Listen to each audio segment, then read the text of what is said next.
Um prazer estar com vocês aqui e poder compartilhar dessa live de hoje, né? Desse momento de formação, que é um momento que eu não tinha falado ainda, não tinha apresentado nem para ninguém ainda a temática de hoje, né? Só tinha dado aula sobre isso, mas não em live ainda.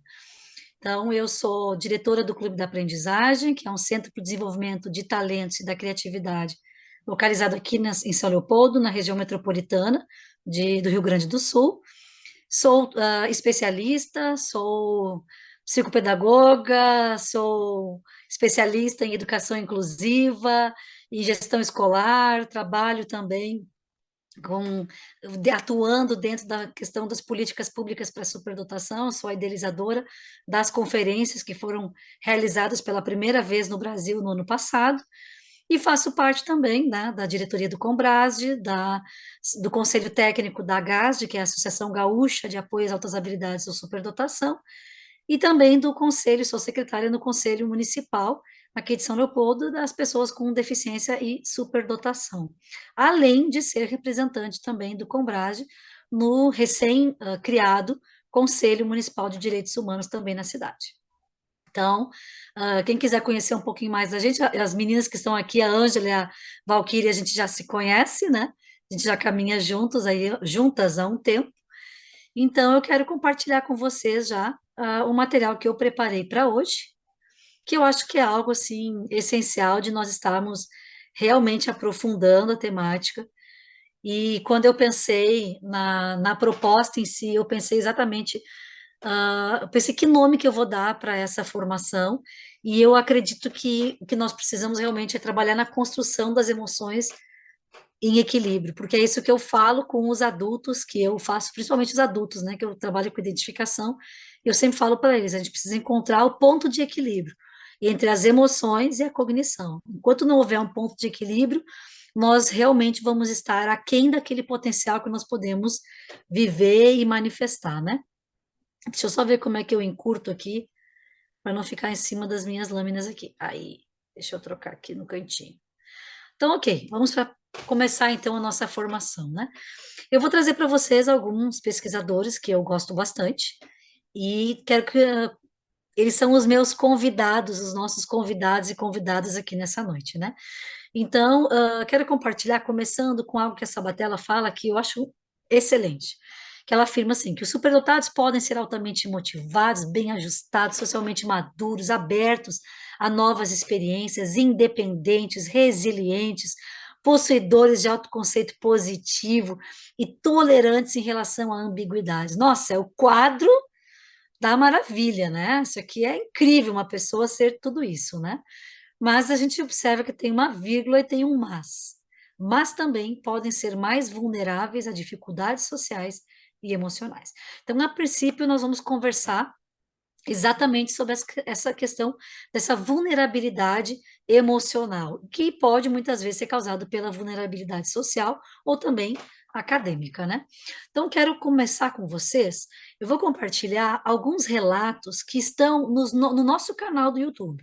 São relatos públicos, pessoas que escrevem, que abrem o coração, e está escrito como elas escreveram lá. Então, eu quero que vocês me acompanhem nessa leitura aqui. Eu tenho algumas peculiaridades que me atrapalharam e ainda atrapalham muito em minha vida até o presente momento. Já pensei em autismo, em transtorno de personalidade esquizoide, etc. Eu não consigo me enturmar ou me comunicar facilmente por não ter interesse em outras pessoas ou nas coisas que a maioria gosta. Não que eu não me importe com elas, até porque quem sempre toma as posições pela minha equipe de trabalho, grupo de amigos, com relação aos problemas, sempre sou eu. Mas por não saber como lidar com conversa aleatória mesmo. Cada diálogo gera um conflito e, por conseguinte, uma onda de pensamentos e respostas, como se eu tivesse a absoluta necessidade de dar a resposta certa. Sempre fui mal na escola, até o momento que abandonei, tendo retornado e concluído mais tarde, onde eu pude, de fato, manter o foco no que foi passado em sala de aula. E a partir desse momento, eu fui muito bem. Então, a gente já vê aqui o peso da falta de encontrar pares, né? De conseguir enturmar-se. Eu não sei o que é amar uma pessoa e ela te amar de volta. Eu só consigo pensar em como seria minha vida se meus pais e professores fossem mais atentos quando eu era criança. Hoje eu tenho 26, acho que sou esquizofrênico, louco, inútil. Não consigo ficar sem a maconha porque sinto que vou explodir, um verdadeiro fracasso. Tenho tanta empatia pelas pessoas, mas não consigo me aproximar porque penso que elas me acham louco. Às vezes eu só queria acordar e ter alguém para abraçar. Que pesado, né? Eu não sei como que vocês ficam ao ouvir esse relato aqui, mas o meu coração fica bem pequenininho. A vontade que eu tenho é de dizer para essa pessoa: vem para cá, vem para São Leopoldo que eu vou te dar um abraço. Porque que agonia está no profundo da alma dessa pessoa para ela escrever tudo isso, né? Então, será que as questões emocionais realmente são tão não importantes que nós podemos relegá-las a um segundo lugar na vida de um superdotado? Ou de qualquer pessoa, né? Todas as pessoas têm emoções e nós precisamos realmente estar atentos para isso. O último relato, então. Pela primeira vez conseguir ouvir palavras que expressam o que eu realmente venho sentindo ao longo da vida. Aos 19 anos, tive uma crise muito forte e acabei tentando suicídio. A partir daí foram vários diagnósticos: borderline, bipolar, TDAH, toque, depressão. Atualmente estou no ramo da TI. Aprendi a programar sozinha, lendo livros em inglês porque não achava em português o que eu queria.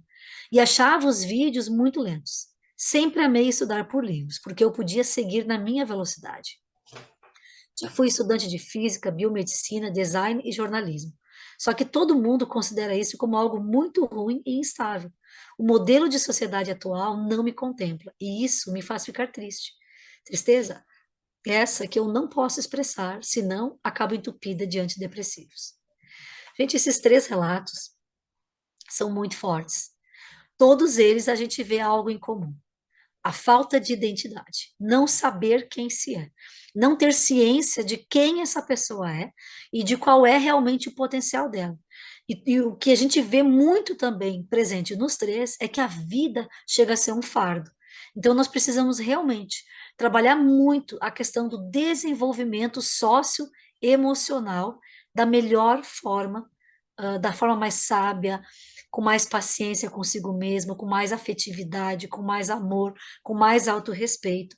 E também que isso parta das famílias e principalmente da escola também, porque a gente sabe que muitas vezes a escola não enxerga essas pessoas, na maioria das vezes, infelizmente. Então, eu quero compartilhar com vocês agora, né? De acordo com Sabatella, voltando para Maria Lúcia, né? E como nós vimos nos depoimentos anteriores, a vida intelectual e emocional desses indivíduos, ela é extremamente complexa, construída por uma intrincada e entrelaçada rede de ideias, de sentimentos e de situações, porque nós não podemos desconectar o superdotado do meio que ele vive. Então, o meio que ele vive também é importante, também é definidor de como que essa pessoa vai poder ou não desenvolver plenamente seus talentos, suas habilidades, suas inteligências, né? E tudo que eles nasceram para ser. Então, Sabatella, ela agrega que a vida emocional das pessoas com altas habilidades é amplificada, tanto profunda como intensamente. E uma das razões para que isso aconteça é pela heterogeneidade de habilidades e também de personalidades, o que faz com que essas pessoas sintam e percebam os estímulos e os acontecimentos com diferentes magnitudes. Então, eu gosto de falar a respeito da superdotação na vida, né, que a questão emocional na vida de um superdotado é que eles sentem mais intensamente, mais profundamente e, além de tudo, sentem diferente. Então, como que nós lidamos com tudo isso, né? Nós hoje vivemos desconectados, é quase como se nós não pudéssemos ter situações limite, como se nós tivéssemos sempre que ter uma resposta perfeita. A sociedade, ela é muito fechada para o diferente, seja o diferente qual for. A nossa sociedade não é receptiva para o diferente. E nós sabemos que, além de não ser receptiva, ela fecha a porta das relações interpessoais, ela fecha a porta da educação, ela fecha a porta de um emprego de qualidade, ela fecha todas as portas possíveis para que todos nós, num ideal, inclusive eu posso usar a expressão maligno, porque é o que me parece, de que todos sejam iguais, pensem da mesma forma, vivam das mesmas maneiras, comprem as mesmas roupas, se alimentem das mesmas porcarias. Então, nós precisamos realmente dar esse espaço, trabalhar muito, e depois vocês vão ver que eu vou trazer isso também, que a Jane, ela fala, nós precisamos ter uma escola que trabalhe as emoções, nós precisamos trabalhar as emoções de todas as pessoas, não apenas dos superdotados, mas deles, e em especial por todas as suas especificidades, né? Então, durante toda a nossa vida, há uma preocupação muito grande com o desenvolvimento cognitivo, tanto na escola quanto na família, com a linguagem, com o domínio de conceitos científicos, com as boas notas, com a maneira que nós pensamos, e realmente se investe muito nos aspectos cognitivos. Basta nós vermos aquelas famílias que têm mais condições, que os seus filhos estão matriculados em tudo que é aula de idiomas, de esportes, de extra classe, tudo que puder, atividade, dança, faz judô, ou faz jiu-jitsu, ou faz muay thai, ou algum outro esporte, aí faz uma ou duas línguas estrangeiras, então a gente acaba focando muito nesses aspectos do desenvolvimento cognitivo. Porém, nós vemos que quase não existe nenhuma ênfase com relação aos aspectos socioemocionais. E o que normalmente, isso era o que eu estava falando anteriormente, é deixado a cargo apenas da família ou do próprio indivíduo. Então, ele tem que se virar para aprender a lidar com as próprias emoções. É como se a Jane, ela fala que como se nós aprendêssemos a afetividade de uma forma muito espontânea. E isso, em algumas pessoas, até pode acontecer, mas não em todos, né? Então, outra questão que a própria Jane chama atenção é que nós não temos um currículo, uma escola da afetividade. Nós temos, sim, currículos voltados para o desenvolvimento de conteúdos, de conceitos científicos, das linguagens, das matemáticas, aquilo que é importante, entre aspas, e muito entre aspas, de ser desenvolvido nas nossas salas de aula. Porém, nós deixamos, né, pouco investimos nas questões que realmente envolvem afetividade, e que isso é um aspecto tão importante no desenvolvimento humano, porque nós sabemos, e vamos ver isso mais adiante aqui ainda, que não basta nós trabalharmos o desenvolvimento cognitivo. Cognição pura não leva a pessoa a lugar nenhum, assim como emoção pura tampouco leva a lugar algum. As pessoas conseguem manter-se com a vida estancadas, frustrados, se sentindo, como a gente sabe, quem trabalha com superdotação, quem faz identificação, com certeza já ouviu essa expressão. Eu me sinto um ET, eu não tenho sentimento de pertencimento, eu nunca consegui fazer parte de um grupo, eu nunca consegui fazer parte da minha turma, ser integrado na minha turma, nem em turma de família, nem turma na escola, nem turma no trabalho, nem turma na faculdade. Então a gente tem essa falta de identidade, ela é terrível, ela é inclusive mortífera em alguns casos, né? Infelizmente. Então, como a questão da afetividade, ela filtra, mobiliza e ela permeia tanto os pensamentos como as ações. Então, ela deveria, portanto, ocupar um aspecto muito mais central na nossa aprendizagem. A gente tem visto algumas escolas se preocupando com isso, trabalhando inteligência emocional, né? Tem uma escola da inteligência que se leva para dentro das nossas escolas, então, mas isso tudo é muito caro, não é acessível para todo mundo, e nós realmente precisamos ter um olhar, ter esse currículo, esse olhar para esse novo currículo, né? Para incluí-lo dentro daquele programa que nós temos para as nossas escolas, né? Então, a complexidade intelectual, ela anda de mãos dadas com a profundidade emocional. Então, eu não posso só trabalhar a cognição ou só trabalhar a emoção.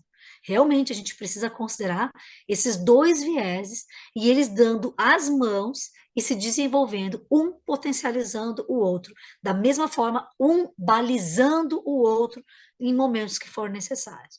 Então, da mesma maneira que o pensamento dos superdotados é mais complexo e alcança uma extensão diferenciada em relação às demais pessoas, as emoções deles e delas são também tão complexas e tão intensas quanto a sua cognição.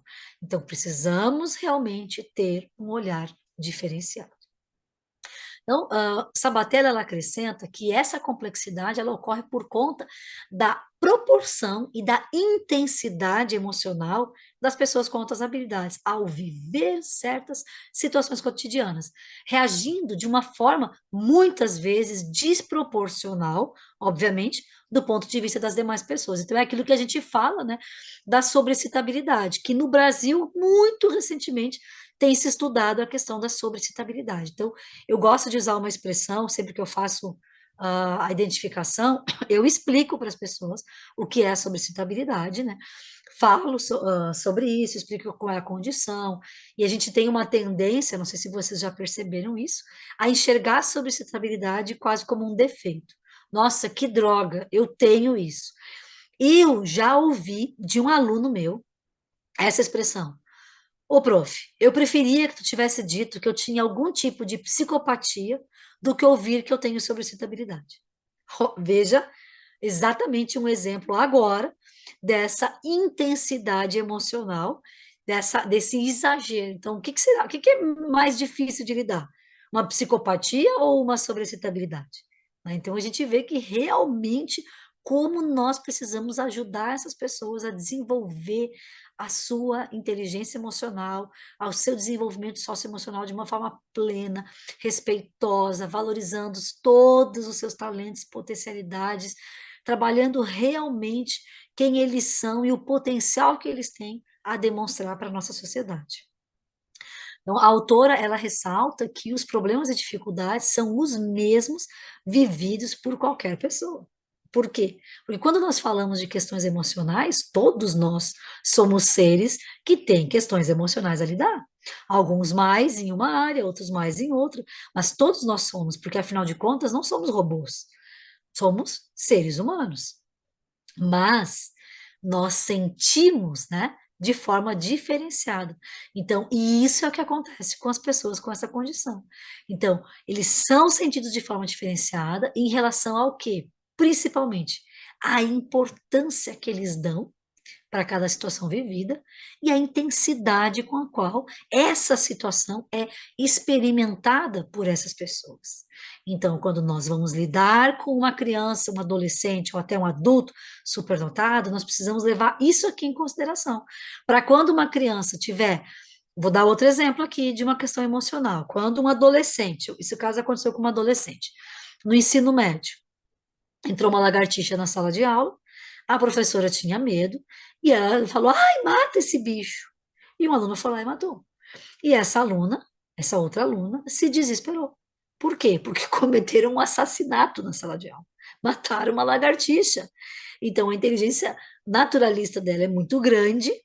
Aquela situação ali foi de uma injustiça atroz para ela, porque a lagartixa, que culpa ela tinha de que a outra professora tivesse medo, que culpa ela tinha de estar ali naquele lugar, porque afinal é a casa dela enquanto ninguém está ali, tá? E o menino que matou, matou porque obedeceu à professora, não pensou, nunca imaginou que aquele tipo de reação aconteceria com a colega. Essa colega não deu conta de ficar em sala de aula. Ela precisou sair, foi ao banheiro e foi consolada por uma outra colega, e ela chorava compulsivamente. Então, aí quem olha diz: nossa, que exagero, pra que eles são uma lagartixa? Grande coisa, grande coisa. Para ela era uma grande coisa. Então, nós não podemos olhar com esse olhar de grande coisa, com um olhar que rejeita, que não tenta compreender os sentimentos alheios das pessoas com altas habilidades. Nós precisamos, sim, olhar e entender e acolher essa pessoa. Depois, lá no finalzinho, eu vou dando umas dicas para vocês exatamente de como que a gente vai trabalhando essas questões, como a gente faz lá no Clube da Aprendizagem, né? Então, a Maria Lúcia também acrescenta que possuir uma grande inteligência pode tanto ser positivo quanto negativo. E aí a gente conhece, eu tenho certeza que vocês conhecem um monte de exemplos como esses que eu compartilhei agora, né? Então, a autora vai esclarecer que a distância que os separa do padrão é justamente o fator que os deixa vulneráveis. Então, quanto mais distante da média eu estou, mais vulnerável eu acabo sendo. Por quê? Porque eu penso além, eu penso diferente, eu vou ter mais dificuldades de lidar com algumas situações, eu sinto mais, como a gente eu falei agora há pouco, né? E esse sentir mais intensamente, sentir diferente, quando não é compreendido, faz com que eu me sinta ainda mais estranho, menos partícipe daquela grupo social do qual eu deveria fazer parte. Então, é muito importante que a gente tenha esse entendimento também quando nós formos falar, atender, acolher os nossos educandos, filhos, filhas também, né? E pacientes, para quem for psicólogo que porventura venha, psicólogo, psiquiatra que venha assistir a essa jornada de hoje, né? Então, como eu estava falando, né, ser diferente da média das pessoas já é razão suficiente para que nós nos sintamos muito inseguros, porque e ainda mais adolescentes, jovens, que têm muito desejo de pertencimento. Então, eles querem, não querem nunca ser diferentes, querem fazer parte. E isso incorre em mais um risco, que é o de anular suas inteligências, seus talentos, suas potencialidades para fazer parte. Então, eu não mostro quem eu realmente sou, vivo, não vivo eu, vive um ícone meu, vive uma personagem que eu crio para viver e conseguir me inserir. Será que eu aguento viver muito tempo nessa condição sem que isso estou em alguma área do meu emocional? É óbvio que sim, né? Então, nós sabemos que qualquer diferença, seja positiva ou negativa, é causa de grande ansiedade em qualquer pessoa, em qualquer sociedade, né? Então, Sabatella também chama atenção para um fato muito importante. Não existe consenso. Aí vamos longe, né? Nem no que vem a ser altas habilidades ou superdotação, nem no conceito de inteligência. Da mesma forma, não existe consenso na busca de pontos em comum entre as pesquisas que procuram entender o ajuste psicológico das pessoas quanto às habilidades. Isso é muito importante da gente entender, porque isso nos responsabiliza muito mais.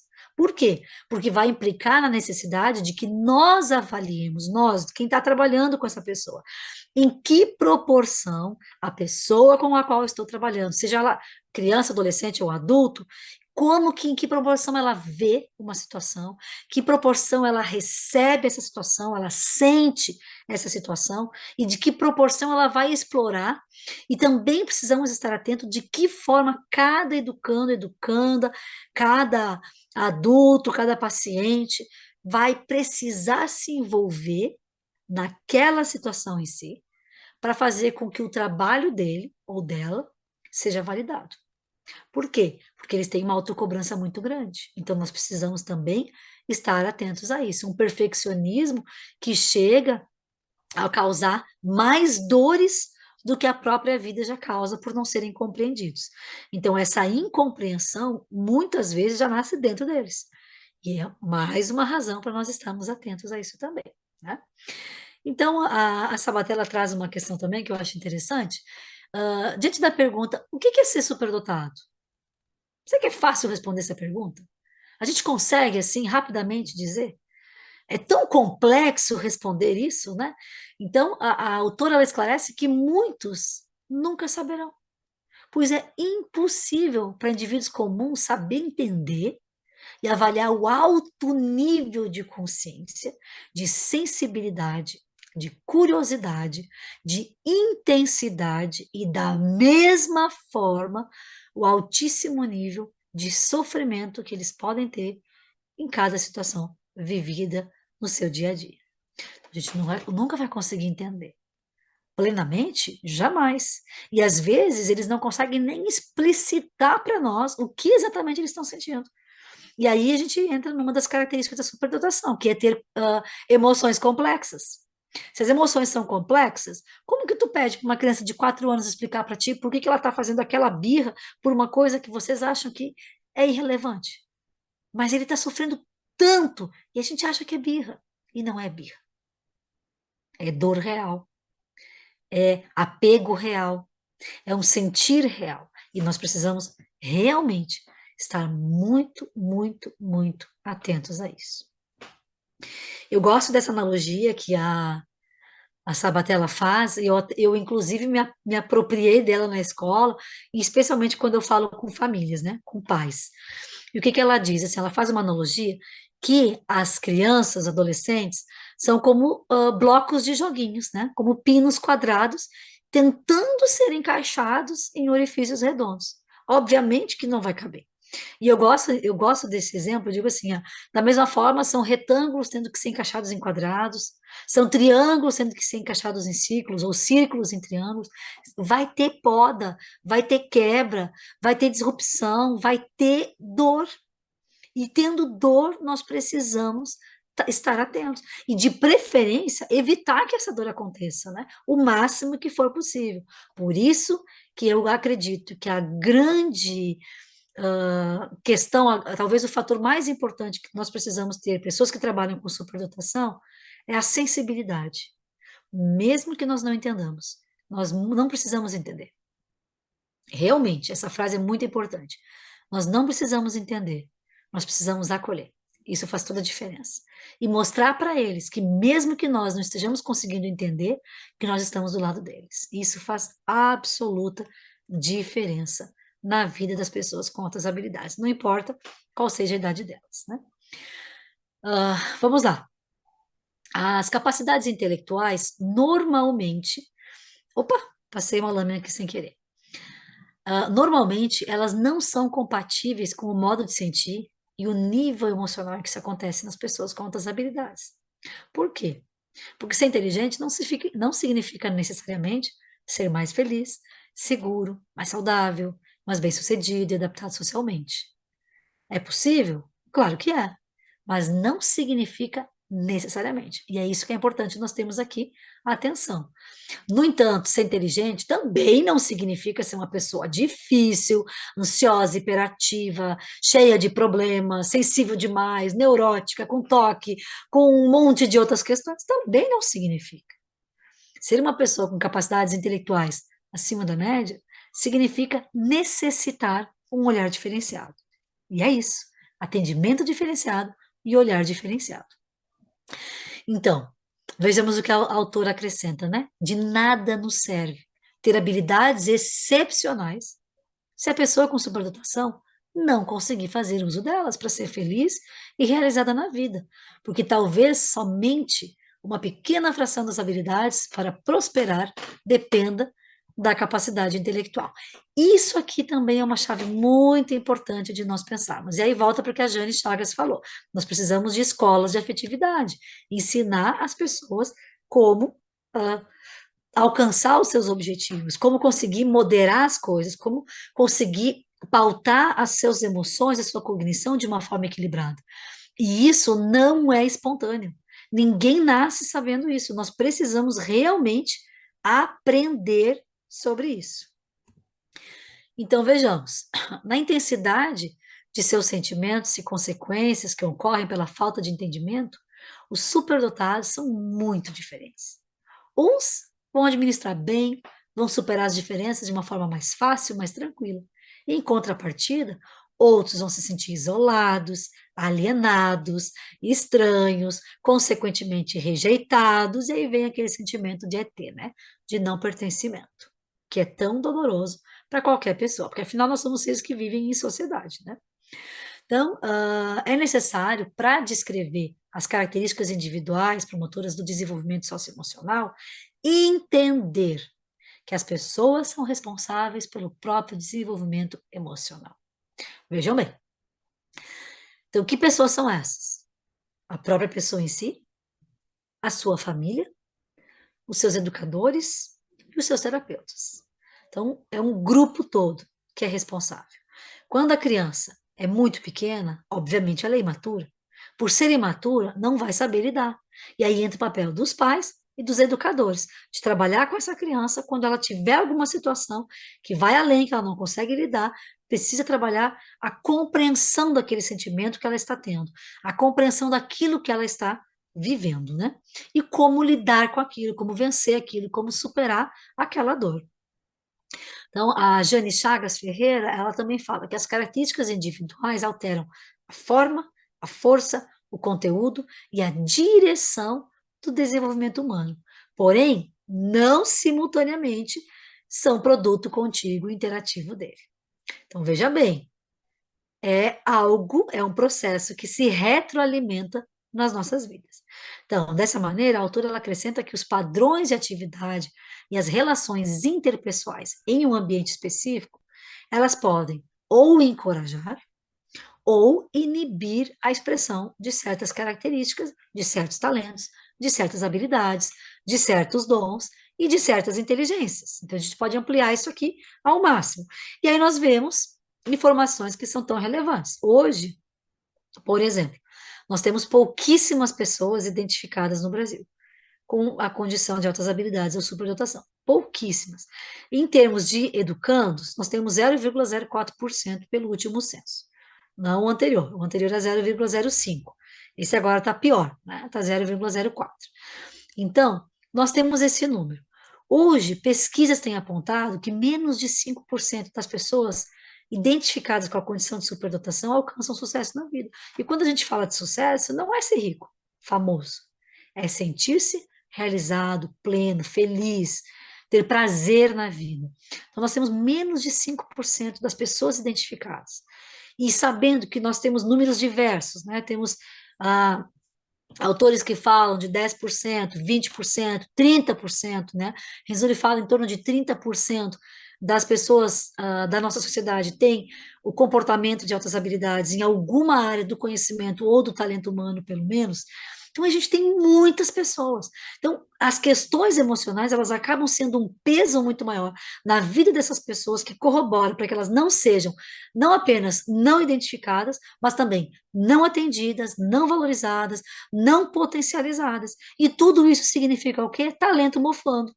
E ao termos talento mofando e muitos talentos mofando dentro de uma sociedade, o que que nós temos? Falta de desenvolvimento, questões, problemas insolúveis, problemas que são aí tão grandes que a gente não dá conta de resolvê-los.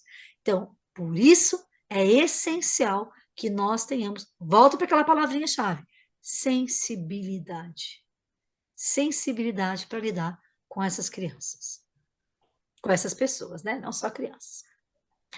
Então, a autora, ela ainda acrescenta uma série de características, eu quero trazer elas, e mais algumas autoras aqui para vocês também, né?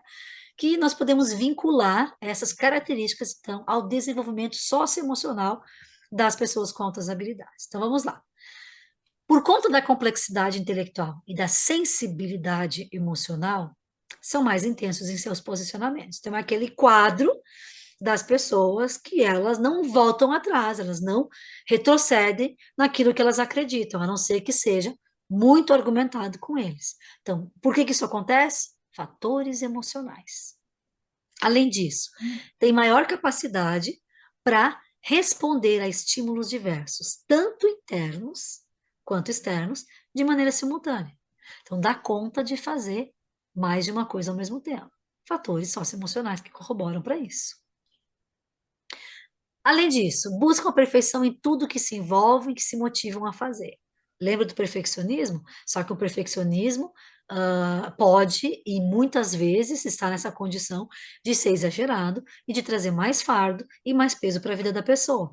Quando nós conseguimos ensiná-las que esse perfeccionismo pode ser vinculado a um trabalho de excelência, mas não um trabalho perfeito de fato, então nós conseguimos melhorar, ajudá-los nesse desenvolvimento também dessa questão socioemocional. Então, são mais conscientes de si mesmos, têm grande senso de justiça e um avançado desenvolvimento moral. E aí é uma coisa interessante, que a ética deles, que é para eles, é para o mundo. Então, todo mundo tem que se adequar, a sociedade tem que se adequar, e eles aplicam os seus valores, as suas crenças éticas e morais a tudo o que eles vivem e em todos os ambientes onde eles convivem também. Outro fator interessante é que eles apresentam um senso de humor em comum, também vinculado com essa área, e conseguem manter-se motivados, concentrados e produtivos por muito tempo nas suas áreas de conhecimento e de interesse, porque essa motivação é intrínseca, né? Vem de dentro deles. A Winner aponta outras 3 características também que são comumente perceptíveis nas crianças com altas habilidades. A precocidade é uma delas, né, relacionada tanto com o funcionamento biológico como com a aprendizagem. Então, a gente vê muitos casos de crianças que já sabem entendem tudo sobre o papel da clorofila no processo de fotossíntese, tem 6 aninhos, e em contrapartida, se cair e tropeçar, vai chorar como uma criança pequena de 2 anos, porque não sabe ainda lidar bem com as suas emoções. Essa assincronia é outra característica também presente aqui, né? Que se manifesta também, né? A gente vê mais fácil isso analisando junto com a precocidade. Insistência em fazer as coisas do seu jeito, né, que a gente chama até de teimoso. Nossa, meu filho é teimoso demais. Aquela aluna lá é muito teimosa. E, na verdade, não é uma questão de teimosia, é uma questão de que eles realmente acreditam que aquilo que eles estão fazendo é a melhor forma possível, né? Isso envolve o quê? Rapidez da aprendizagem, pensamento independente, inconformismo, respostas muito criativas. E aí, quando a gente fala de criatividade, é importante relembrar que a criatividade não está vinculada exclusivamente com as artes, mas muito mais com a resolução de tarefas, de problemas, e trazendo propostas inovadoras, né? Fora da caixa, como a gente gosta de usar essa expressão. Além disso, a William também fala da fúria por dominar, que está relacionada ao interesse, à motivação, à perseverança e engajamento. Intensos muitas vezes, obsessivos outras vezes, tanto para aprendizagem como para manter um padrão muito alto de desempenho na sua área. Então, tudo isso aqui nós vemos que tem relação completamente com as questões emocionais das pessoas, né? E as chagas e Flight também apontam outras características relacionadas ao desenvolvimento socioemocional, e é interessante, né, lembrar que todas essas autoras que a gente trouxe, essas características podem variar dependendo do tipo de talento, do tipo de habilidade, né, dessas pessoas, né? Então, determinação, envolvimento com a área de interesse ou com o talento, perfeccionismo, que nós já falamos, responsabilidade, criatividade, que também já falamos, bom humor, também já vimos, preferência por isolamento social, em alguns casos, não em todos, muitos anseiam completamente fazer parte, porém, eles acabam se isolando porque não encontram pares por área de interesse. Eles não conseguem encontrar com quem conversar, então eles conversam consigo mesmos e acabam ficando sozinhos na no recreio da escola ou no cantinho da sala de aula, acabam se isolando, mas não é uma preferência natural deles, né? Eles gostariam de estar juntos, mas é um meio de sobrevivência muitas vezes. Uma tendência a negar talento, principalmente quando eles são muito vistos como os diferentes, o ET na sala de aula, o esquisitão, o da lua. Tem uma pessoa que eu estou identificando que ela diz que ela era chamada de da lua, e achavam que ela estava sempre no mundo da lua, só que ela vivia dentro do pensamento, que era um ambiente, um mundo maravilhoso para ele, né? Além disso, também relação interpessoal harmoniosa, em geral, e conflituosa, muitas vezes, especialmente com a família, né? Então, a autora também destaca que, apesar dos atributos ou características individuais modelarem o curso do desenvolvimento humano e refletirem de forma ativa, seletiva e estruturada a orientação proveniente do ambiente, nenhuma característica da pessoa exerce influência isolada sobre o meio onde ela está inserida. Então, o meio também tem um papel muito importante no desenvolvimento socioemocional. Múltiplos fatores interagem de forma diversa sobre cada ambiente específico. Então, a configuração sociocultural, as experiências, os processos cognitivos, os processos socioafetivos, em um dado período da história daquela pessoa, podem modificar o curso do seu desenvolvimento. Gente, vejam como isso é forte. Vejam a importância que tem o ambiente onde essa criança, esse adolescente, esse adulto está inserido, principalmente criança e adolescente. Porque se o ambiente for saudável, for salutar, essa pessoa vai crescer um adulto mais saudável emocionalmente. Se o ambiente não é propício, que adulto vai ser?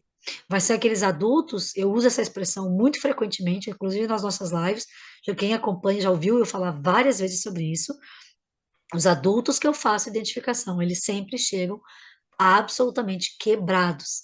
Alguns não chegam nem aos cacos, alguns chegam no pó, o pozinho do caco, de tão quebrados que eles foram pela vida, e principalmente porque não houve equilíbrio entre o emocional e o acadêmico, né? E o cognitivo. Então, esses processos que estou falando agora, eles podem fortalecer ou desencorajar certas características individuais, podem fomentar ou interromper o processo do crescimento individual, podem ampliar ou reduzir diferentes oportunidades e evocar, inclusive, certos tipos de reação no ambiente e na própria pessoa em si. E essas reações, muitas vezes, nós não esperamos por elas. Meu Deus, mas que exagero isso! Não, não é um exagero. É consequência de não serem percebidos, atendidos, acolhidos, validados e realmente valorizados na pessoa que eles nasceram para ser. Então, cabe a ressalva de que as características apontadas, elas não são estáveis, tá? E elas não podem ser analisadas desconectadas exatamente do contexto sócio-histórico cultural em que essa pessoa vive. E muito menos nós podemos padronizar que todo superdotado vai ter esse perfil, que nós estaríamos criando uma caricatura, tá? Um avatar de um pseudo-personagem. Então, isso nós não podemos fazer, nós não podemos padronizar. Eu trago informações para vocês para que nós possamos, a partir delas, estar mais sensíveis, mais abertos e mudar os óculos, como a professora Nara, da Federal de Santa Maria fala, mudar os nossos óculos e enxergar essas pessoas sob novas perspectivas e entendendo as suas necessidades, né? Então, de acordo com o Sabatella, o alto nível de inteligência pode gerar também um nível muito grande de estresse e de tensão com todas as pessoas do círculo de convívio. Quem vai sofrer? Aqueles que estiverem mais próximos, familiares, amigos, colegas, educadores, as pessoas que estão mais próximas, né? E a família principalmente, porque na casa a criança, em teoria, vai se sentir mais seguro para explodir, para mostrar de alguma forma que ela, através de alguma atitude dela, que ela está pedindo socorro para vocês. E isso também pode acontecer em sala de aula.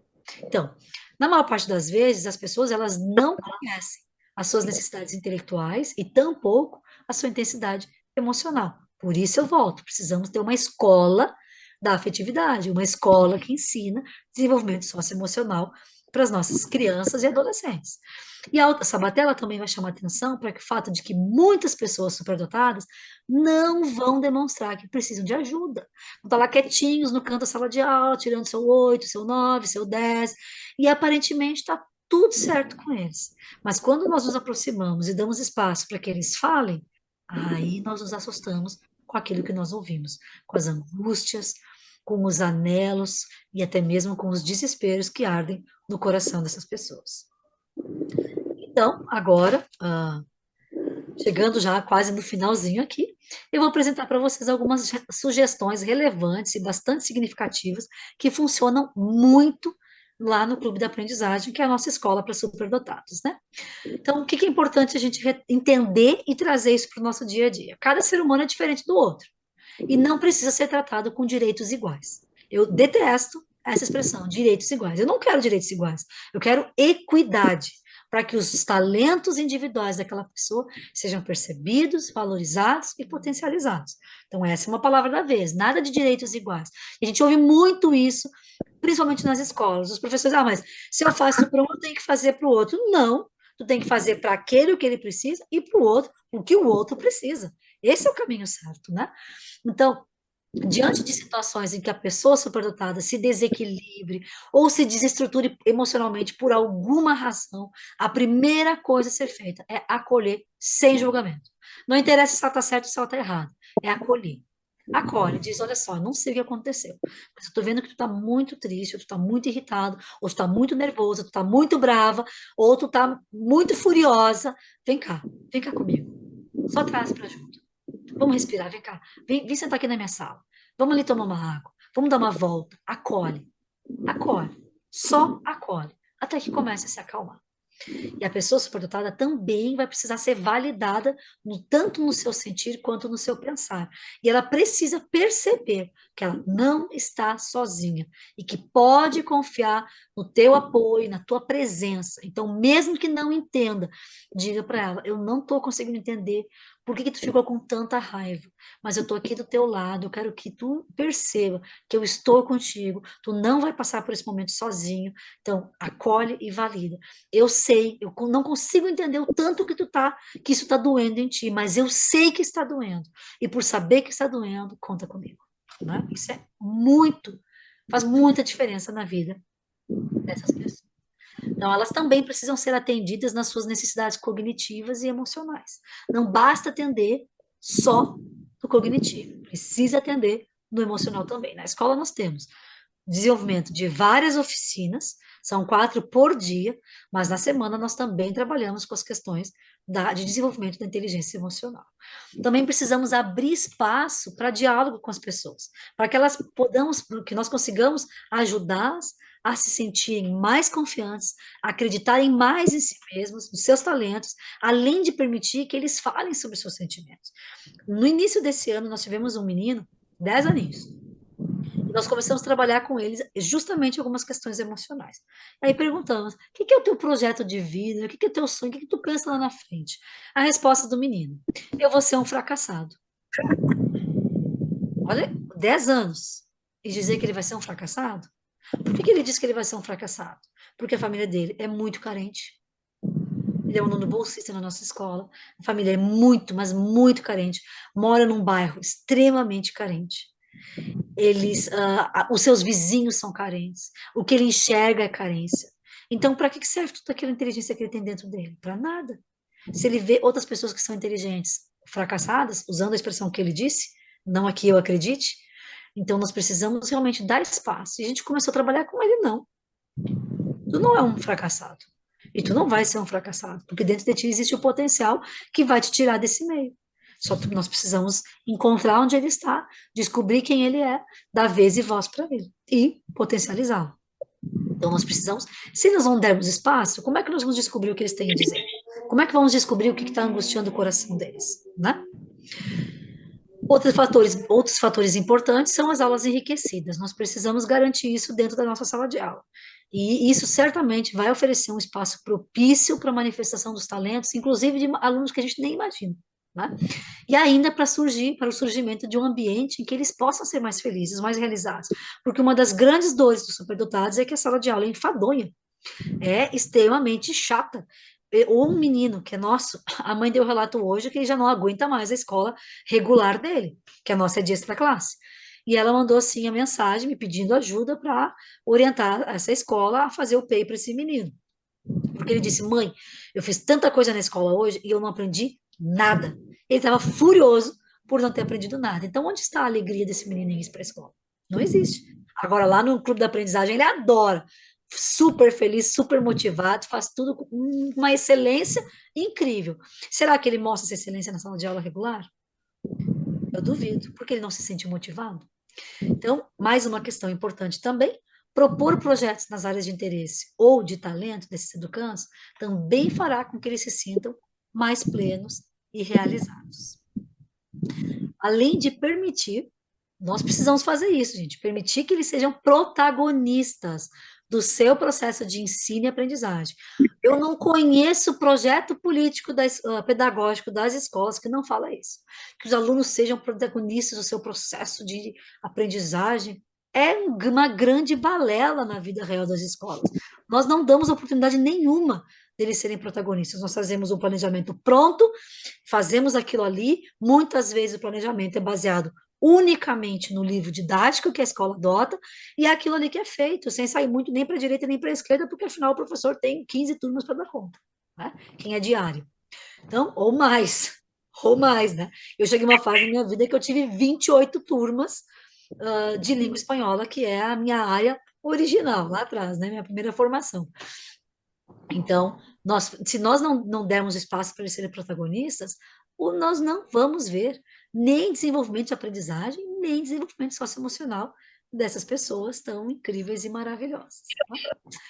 Então, assim, nós temos ainda, né, um universo de coisas a aprender para realmente ajudar os superdotados a serem quem eles e elas nasceram para ser. E nós sabemos muito pouco, ainda, muito pouco. Nós temos material desde o século XX, aliás, desde 1920, que é lá no iniciozinho, não é simplesmente século XX, né? Lá do iniciozinho nós já temos material falando de superdotação.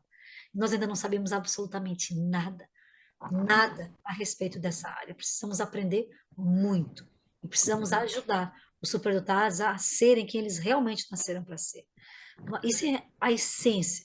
Para que trabalhar com isso? Por que que é uma missão de vida?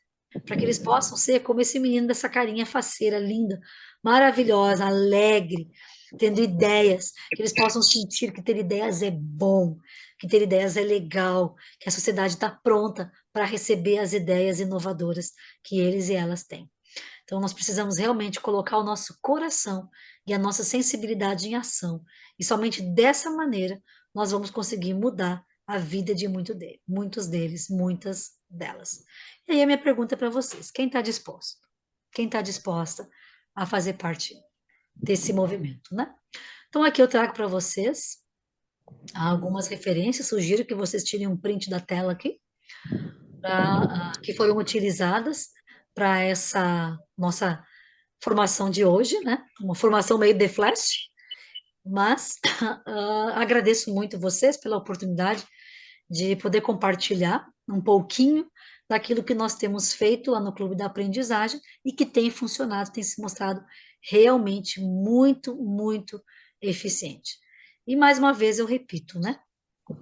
Sem o nosso coração, sem a nossa sensibilidade, nós não vamos dar conta. Aqui com vocês. Eu compartilho então as nossas redes sociais. No Facebook é clube.aprendizagem, no Instagram é clube_aprendizagem, nosso WhatsApp. E qualquer dúvida que vocês tiverem, né? Eu tenho uma reunião em seguidinho, preciso sair logo, mas qualquer dúvida que vocês tiverem, podem nos mandar no WhatsApp, podem dizer, olha, Michelle, eu estava lá na formação e eu queria que tu me respondesse uma questão assim, o que que tu acha disso? Estou com uma ideia assim, tenho um filho na condição tal, o que que eu faço, né? Obviamente, a gente não sabe todas as respostas, né? Porque eu terminei a formação dizendo que nós temos ainda muito a aprender. Mas, com um coração sensível, tudo é possível, né? Toda transformação é possível, todo conhecimento, todo compartilhamento, toda transformação, ela é possível. E eu me movo por isso, realmente, para transformar a vida dos superdotados, para transformar o mundo dos superdotados, nem que seja o mundo de uma pessoa só, já vai fazer toda a diferença, né?